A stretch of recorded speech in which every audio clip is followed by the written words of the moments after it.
warahmatullahi wabarakatuh. Selamat siang para penonton podcast dimanapun Anda berada. Di sini saya Akram Mustafa selaku pembawa acara pada podcast siang hari ini. Di sini podcast akan membahas tentang isu-isu pendidikan pada zaman sekarang. Pada kesempatan hari ini kami akan mengangkat tema yang bertemakan kode etik guru dan juga tentang implementasinya. Di sini saya tidak sendiri. Di sini saya dengan rekan saya, yaitu silakan kepada rekan saya untuk perkenalkan diri terlebih dahulu. Halo semuanya, perkenalkan saya Lucia Sintianda. Profesi guru bukan hanya sebuah pekerjaan, tetapi juga panggilan moral dan profesional. Keberadaan kode etik sangat penting bagi profesi guru dalam menjaga martabat profesi guru. Baik, terima kasih kepada Lucia dan juga selanjutnya narasumber kita pada hari ini. Kepada narasumber kami persilakan untuk perkenalkan diri terlebih dahulu. Baik, terima kasih kepada host. Sebelumnya telah mengundang kami di sini sebagai narasumber pada acara hari ini. Perkenalkan, saya Muhammad Abdrakir. Saya merupakan akademisi terkhusus di bidang pendidikan. Dan terima kasih untuk host untuk mengundang kami yang kedua. Saya sebagai Risa Fitriani, di sini saya sebagai guru, salah satu guru di SMP Damai Bersama. Kurang lebih saya menjadi guru 6 tahun. Baik, terima kasih perkenalan dari narasumber kita pada siang hari ini. Mungkin kita langsung saja untuk membahas apa itu kode etik guru dan juga tantangan implementasinya. Mungkin pertanyaan pertama kita akan serahkan kepada Pak Apip untuk narasumber pertama. Menurut Pak Apip nih, bagaimana ataupun secara teoritis kode etik guru itu apa sih? Terima kasih. Baik, jika dilihat secara teoritis, kode etik guru merupakan alat seperangkat norma yang mengatur perilaku guru dalam profesionalismenya yang menjalankan kewajiban tugasnya. Baik, berarti bukan hanya sebagai kode etik saja, tetapi sebagai seperangkat yang mengatur perilaku yang terjadi pada guru itu sendiri, seperti itu, Pak. Ya. Terima kasih. Ya. Baik, apa sih dasar hukum yang menguatkan kode etik guru di Indonesia, Pak? Baik, jika merujuk pada hukum nasional yaitu Undang-Undang terdapat dalam Undang-Undang Nomor 14 Tahun 2005, di mana menegaskan guru adalah tenaga profesional yang wajib memiliki kompetensi, kualifikasi akademik, dan dapat menjunjung tinggi kode etik itu sendiri. Baik, berarti yang disampaikan oleh Pak Apip tadi bukan hanya kemampuan mengajar saja ya, Pak? Ya, benar. Jadi guru itu harus memiliki 4 kompetensi. Pertama, yaitu kompetensi dalam pedagogi, profesional, sosial, dan kepribadian. Jadi kode etik ini berkaitan erat dengan kompetensi kepribadian dan sosial guru itu sendiri. Terima kasih. Mungkin selanjutnya silakan. Tentunya sebagai profesi guru itu mempunyai prinsip utama dalam menjalankan kode etik. Jadi menurut Bapak, apa sih prinsip utamanya? Baik, jika melihat prinsip itu ada beberapa prinsip. Yang pertama yaitu mengutamakan kepentingan peserta didik itu sendiri tanpa terkecuali. Yang kedua itu dapat bersikap adil dan objektif terhadap murid tanpa terkecuali juga, dan juga menjaga integritas dan martabat profesi guru itu sendiri. Baik, berarti ada menurut Pak Apip tadi ada 3 ya, Iya. prinsip utama yang setidaknya kita sebagai guru nantinya menjadi prinsip utama untuk menjalankan ke depannya seperti itu. Baik, setelah prinsip utama, mungkin menurut Bapak ini secara filosofis, bagaimana posisi guru dalam masyarakat sebagai guru? Baik, terima kasih. Guru merupakan memiliki peran penting dalam profesinya, karena guru merupakan agen perubahan sosial, di mana dengan tugasnya itu membentuk karakter bangsa dan moral. Ya. Dan jika guru tersebut melanggar kode etik yang telah tertulis dalam aturan tersebut, maka ini akan bukan hanya individu yang kena, melainkan akan menurunkan kepercayaan masyarakat terhadap sistem pendidikan kita yang ada ini. Baik, terima kasih.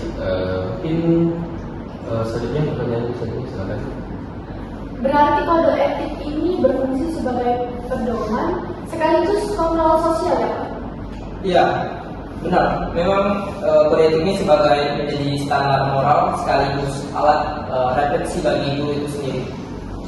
Baik, terima kasih. Itu tadi mungkin pengertian secara teoritis lah. Secara apa sih itu kode etik guru? Mungkin kita akan selanjutnya ke segmen selanjutnya, yaitu mungkin di sini kami mempertanyakan tentang kode etik ataupun tantangan implementasinya, kajian praktik maupun lapangan. Di sini kami akan mungkin bertanya kepada Ibu Risa selaku narasumber kedua yang akan menjelaskan realita ataupun fakta di lapangan sebagai seorang guru. Apa yang menjadi tantangan ataupun dalam praktiknya implementasi kode etik itu tidak selalu mudah. Tentu ya. Baik, terima kasih sebelumnya. Pertama dalam kode etik ini banyak sekali tantangan yang kita lihat, di mana semuanya terlihat dengan jelas. Jadi di dalam implementasi kode etik guru ini, tantangan terbesar apa sih yang terjadi saat ini? Tantangan terbesar untuk saat ini, kita kan tahu bahwasanya media sosial ini, digital ini berkembang sangat pesat, di mana sistem antara guru dengan siswa itu tidak ada batasan. Itu menyebabkan tantangan terbesar juga, di mana informasi siswa dapat disebarkan dengan luas oleh guru, itu yang tantangan juga.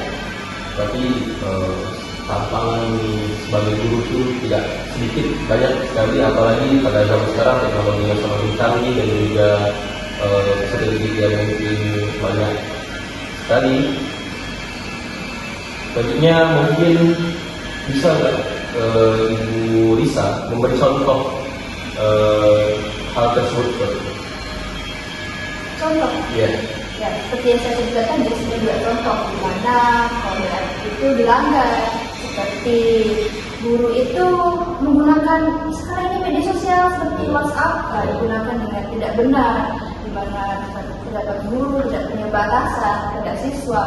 Terus juga di mana guru berkomunikasi tidak sewajarnya dengan wali murid, di mana dengan orang tua siswa itu tidak ada batasan. Itu juga termasuk contoh untuk saat ini tantangan yang terjadi. Iya. Baik, terima kasih. Iya, berarti itu termasuk faktor digital ya Bu ya. Terima kasih. Baik, selain itu juga Bu, di sini kami mungkin banyak juga dari teman-teman bertanya, bagaimana dengan budaya yang di sekolah Bu? Karena yang disampaikan Bu tadi mungkin faktor digital nih, berarti faktor di luar ataupun memang melalui dari media sosial atau WhatsApp. Bagaimana dengan budaya sekolah tersebut? Kan Ibu tadi sudah 6 tahun nih sebagai guru, mungkin banyaklah pengalaman-pengalaman yang terjadi. Baik, seperti yang saya ketahui bahwasanya seperti biasa di dalam kehidupan sehari-hari, terutama di sekolah, di mana seorang punya derajat tinggi seperti kepala sekolah, itu sebagai teladan yang terbaik, di mana di bawahnya itu bisa menerapkan sistem etika ini dengan baik, dengan efektif. Seperti itu. Baik, mungkin dari Pak Apip ada yang menambahkan Pak? Ataupun kita akan membahas pertanyaan selanjutnya. Baik, mungkin dari Pak Apip menambahkan ataupun silakan Pak. Baik, saya sepakat dengan Bu Risa bahwa implementasi kode etik ini bukan hanya bersifat individual, tapi ini harus dijalankan secara sistematik. Baik, terima kasih atas jawaban yang sangat luar biasa dari Pak Apip dan juga Ibu Risa. Dan tadi sudah kita mendengar dan juga tentang kode etik, pengertian kode etik secara teoritis dan juga kajiannya di lapangan sebagai ataupun realitanya di lapangan. Di sini segmen kita ketiga yaitu solusi ataupun refleksi sebagai guru itu sendiri. Di sini mungkin saya akan bertanya kepada Ibu Risa kembali. Solusi konkret apa yang mungkin untuk memperkuat implementasi kode etik guru itu sendiri menurut Ibu Risa? Oke, baik, terima kasih. Untuk menurut saya, solusi ini sangat luas, sangat banyak, Jadi saya akan menyebutkan beberapa saja. Yang pertama itu pelatihan rutin untuk profesi pendidikan, terutama untuk literasi digital, agar guru itu lebih bijak dalam menggunakan media sosial. Dan yang kedua itu pengawasan internal yang sifatnya itu edukatif, itu agar guru bisa belajar lebih mendalam bagaimana profesi dia itu harusnya seperti apa. Dan yang ketiga, pembangunan komunikasi yang stabil. Baik, berarti menurut Ibu Risa itu ada 3 ya solusi yang konkret untuk jalannya implementasi kode etik guru sendiri, yaitu pelatihan, kedua pengawasan, dan juga pastinya komunikasi yang harus dibangun seperti itu. Oke, silakan kepada rekan saya. Tentunya di dalam kode etik profesi guru ya Bu, ada beberapa organisasi menjalankan seperti organisasi PGRI, Profesi Guru Republik Indonesia. Jadi menurut kalian, peran organisasi itu penting atau tidak? Oh baik, terima kasih. Organisasi ini memiliki peran penting, terutama seperti guru, yaitu dengan organisasinya dinamakan dengan PGRI, karena ini berperan dalam menetapkan standar kompetensi dan etika, melindungi hak anggota para guru, dan juga meningkatkan profesionalisme melalui pelatihan yang berkelanjutan. Di mana organisasi ini fungsinya juga sebagai wadah untuk menjaga kualitas layanan kepada masyarakat, menegakkan kode etik, dan menjadi mitra pemerintah dalam merumuskan kebijakan yang ada. Baik, terima kasih jawabannya dari Pak Apip. Dan juga ini pertanyaan selanjutnya, yaitu pesan moral. Apa sih pesan moral ya bagi para calon guru nih, nanti kita teman-teman ataupun mahasiswa di luar sana, apa pesan moral yang akan disampaikan oleh mungkin Pak Apip ataupun nanti Bu Risa sebagai kita nanti sebagai calon guru ataupun teman-teman di luar sana seperti itu?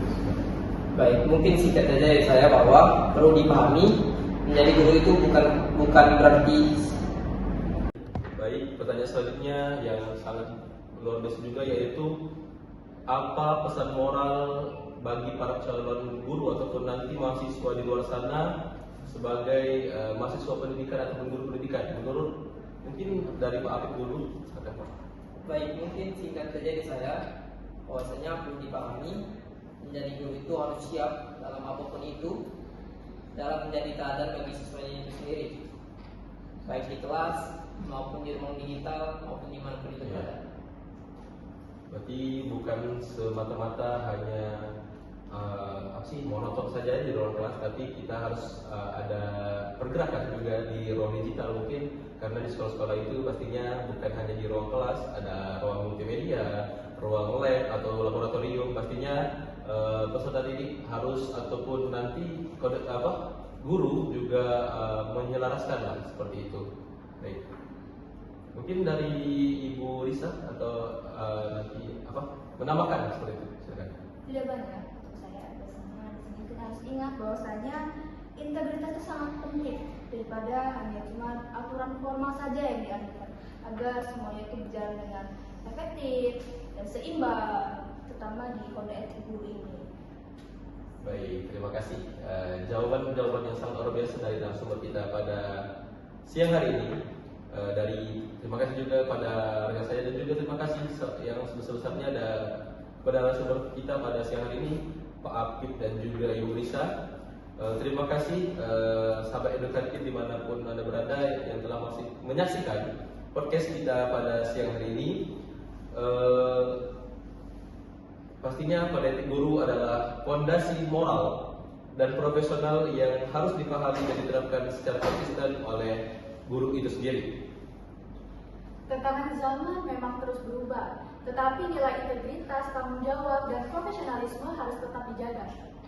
Sebelum kami menutup podcast pada kesempatan siang hari ini, saya akan menyampaikan kesimpulan kita tentang ataupun kode etik guru dan juga tantangan implementasinya.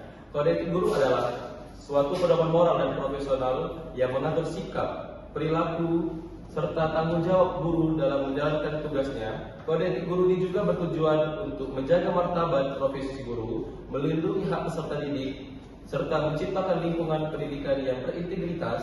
adil, dan bermartabat. Dengan menaati kode etik guru itu sendiri, guru dapat menjadi teladan yang lebih baik ke depannya dan pastinya dapat menjalankan perannya secara profesional. Mungkin itu kesimpulan dari podcast kita siang hari ini. Terima kasih telah menonton podcast yang sangat luar biasa pada kesempatan hari ini. Kami akhiri. Wassalamualaikum warahmatullahi wabarakatuh. Selamat siang.